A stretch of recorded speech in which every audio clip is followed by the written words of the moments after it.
Hai teman-teman, Assalamualaikum warahmatullahi wabarakatuh. Perkenalkan, nama saya Indriana Nugraini.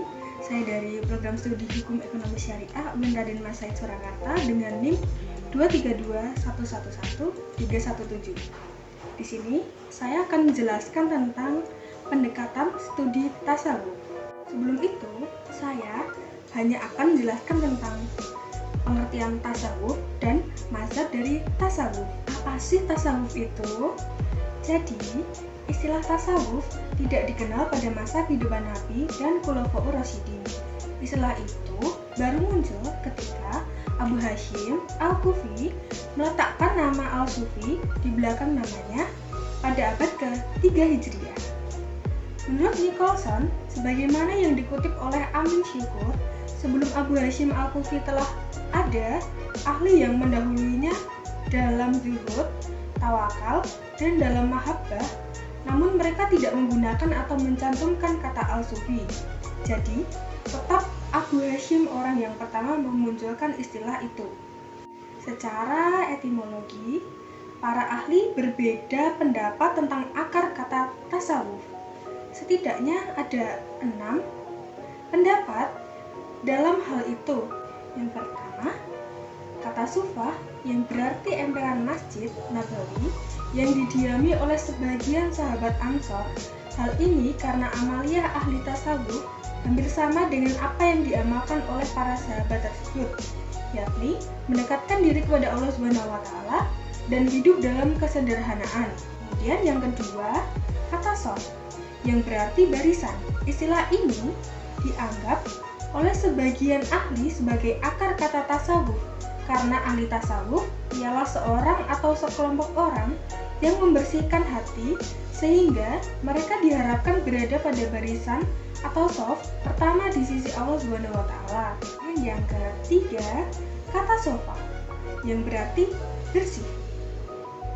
Karena ahli tasawuf berusaha untuk membersihkan jiwa mereka guna mendekatkan diri kepada Allah SWT.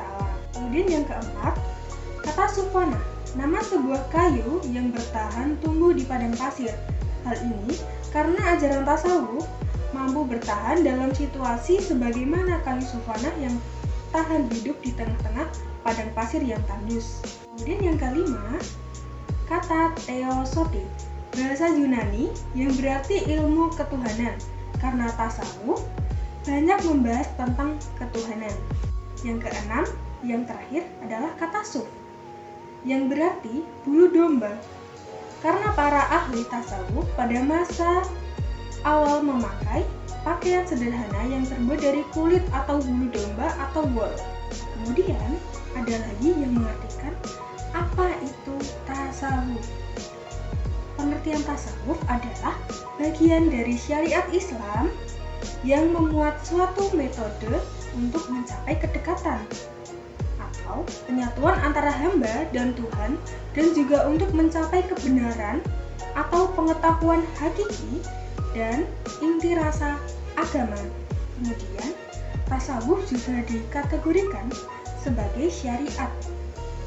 Kenapa bisa seperti itu ya?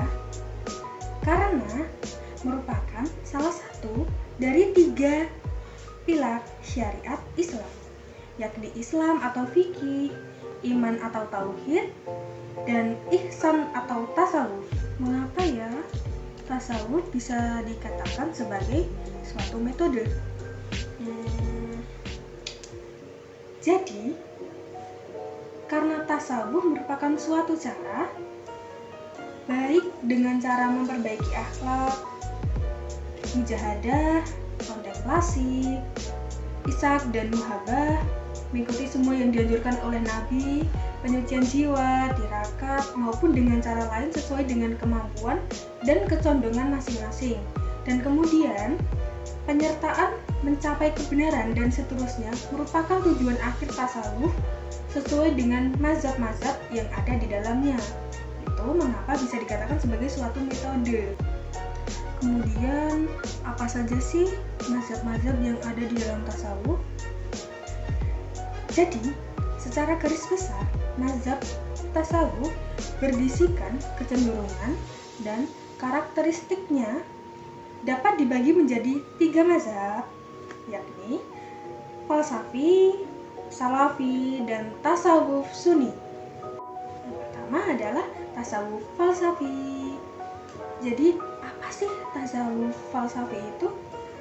Tasawuf falsafi adalah tasawuf yang bercampur dengan jar filsafat, yaitu memakai tema-tema filsafat yang maknanya disesuaikan dengan tasawuf. Mazhab ini juga sering dikenal dengan mazhab mistikisme Islam. Tokoh-tokoh yang masuk dalam kategori ini antara lain adalah Abu Yazid al-Bustami, Abu Mansur al-Halla, Ibnu Arabi, Ibnu Sina, Ibnu Sabin, kemudian ada Ibnu al-Atif, Ibnu al-Fandil, al-Najm, al-Isra'il, dan yang senada dengan mereka. Kemudian ajaran-ajaran atau istilah yang sering dimunculkan ialah Wahdat al-Wujud, Wahdat al-Adyan, Wahdat al-Syuhud, Bulfana. Lantas, metode yang digunakan untuk mencapai tujuan tersebut, mazhab ini menggunakan metode magamat, ahwal riyadah, mujahadah, zikir, mematikan syahwat, takizatun, na'wa qalbu, dan lain-lainnya sebagaimana mazhab tasawuf sunni. Ini saya akan memperlihatkan tokoh dari tasawuf falsafi.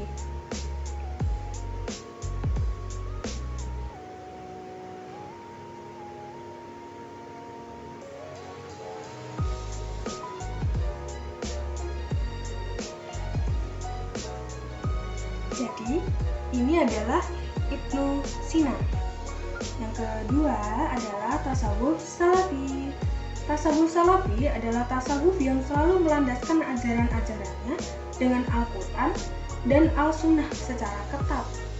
Apa yang tidak diperintahkan atau diamalkan oleh Nabi bukan tasawuf Islam.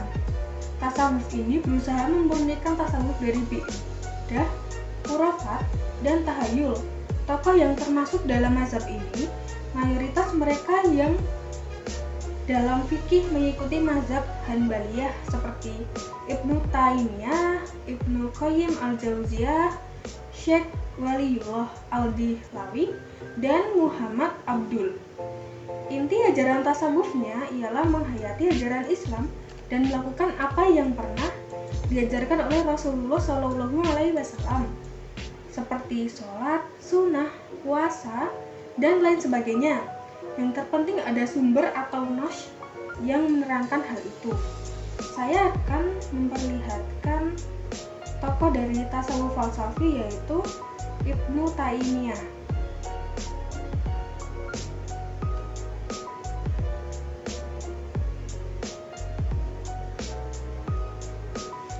Jadi, ini adalah Ibnu Taimiyah. Mungkin kurang besar ya. Ini adalah Ibnu Taimiyah. Kemudian yang ketiga atau yang terakhir adalah tasawuf akhlaki atau sunni. Apa sih tasawuf akhlaki itu? Jadi, tasawuf akhlaki adalah tasawuf yang mengikatkan diri dengan Al-Quran dan Al-Hadis, namun diwarnai pula dengan interpretasi baru dan menggunakan metode-metode baru yang belum dikenal pada masa generasi awal.